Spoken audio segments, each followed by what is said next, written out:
Hey guys, Dino here, back at it with another video, and today I'm going to tell you a story where the cringiest kid ever cries after I beat him in a race. But before I tell you the story, please hit the like button and comment potato him, just like my gaming. It all started a couple months ago when I went to recess. I know I'm still young, don't be weird about it.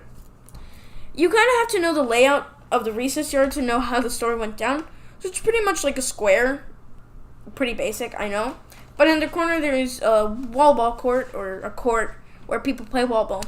So it's pretty far away. Not that far away, but I guess kind of far away, enough for maybe to take, I don't know, maybe 1 minute walking there. Or maybe I'm slow, but and then there's only one entry. So normally I go down there, say bye to some of my friends because most of them play wall ball, and I play with some other friends. I'm not that lonely. So I'm walking there. And when I get there, this kid tells me that I'm slow and then he could beat me in a race. The thing is, I was walking. He's running. He says that I'm slow, which makes no sense because I'm walking, not running, not sprinting. I'm walking. So a couple weeks later, they lose a wall ball. It's pretty sad. So we're just talking, and then the kid walks over. And I have a great idea. Wait, let me come up with a name. George. So I'm like, hey, George, let's race. George is pretty much like, why should I race? I'm too lazy.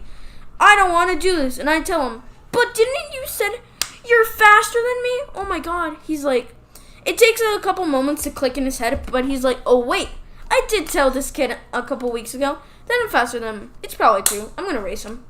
So pretty much what happens is I beat him in almost every single race. I know he won like maybe 2 out of the 10. So pretty much he's kind of sad. And then he trips over on the 11th race. So it didn't really count. And then he's kind of like, he's just pretty much died. He just died. So we're like, okay, we don't really care. But since we're nice people, we'll just pause the races, I guess. Let's stop.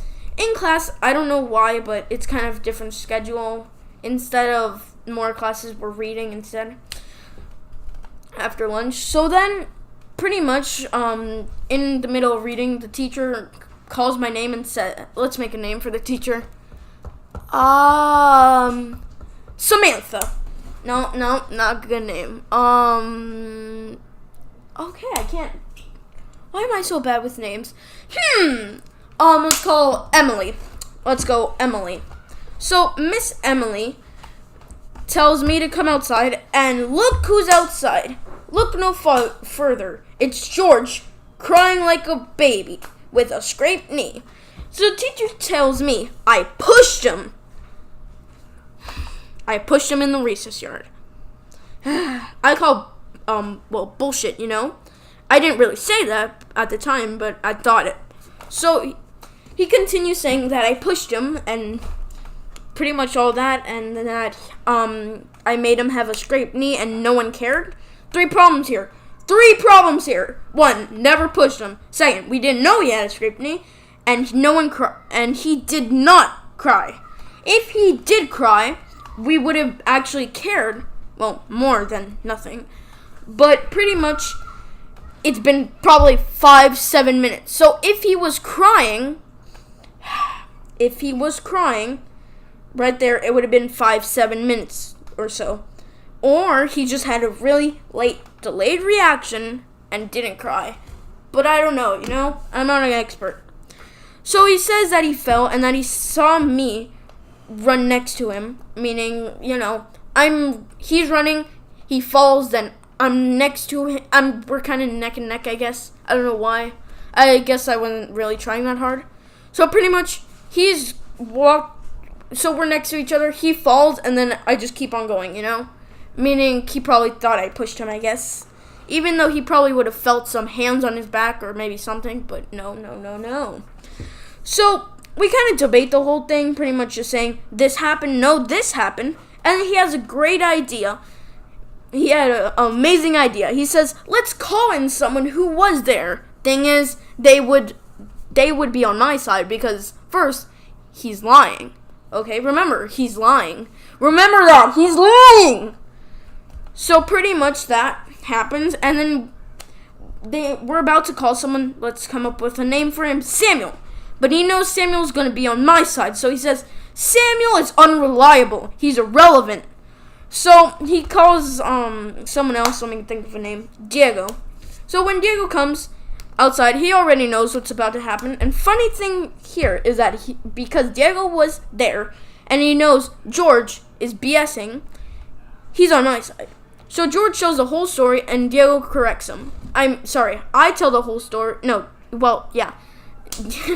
George tells us the whole story on his version, but then Diego corrects him on everything, including me not pushing him, and we didn't know he had a scrape, and that he didn't cry in the moment. So George is very scared at this moment, and what did I name her? Miss Emily? Yes, Miss Emily is pretty much like, is this true? And then George is like, scared at the moment. So then Miss Emily calls the real kid who accidentally tripped him. Notice that I said accidentally tripped him. And pretty much what happened is that the kid was playing basketball. When another kid passed the ball to him, he went backwards, and which made George just trip on his foot, meaning no push, and it was accident. So at this point, George is just terrified.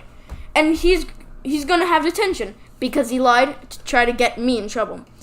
So then he calls in another guy, Samuel. It never clicked in his head because he said he's unreliable. Samuel says the same thing. Diego said, and then George then says this is why he wasn't crying about the scrape. He wasn't crying about the scraped knee. He was crying about me, Dino, being mean to him. And then I'm like, what the hell? You're changing the story. So this is pretty much how Miss Emily acts. She's like, yeah, I still believe you, even though these people have told me you have been lying to my face and trying to get a kid in trouble. She's like, I still believe you. Then she's like, are you mean to this kid? And then I'm like, no. And then he's like, no, we have beef. He bullies me. And then I remember that we have this kind of thing where we kind of roast each other. It's very dumb.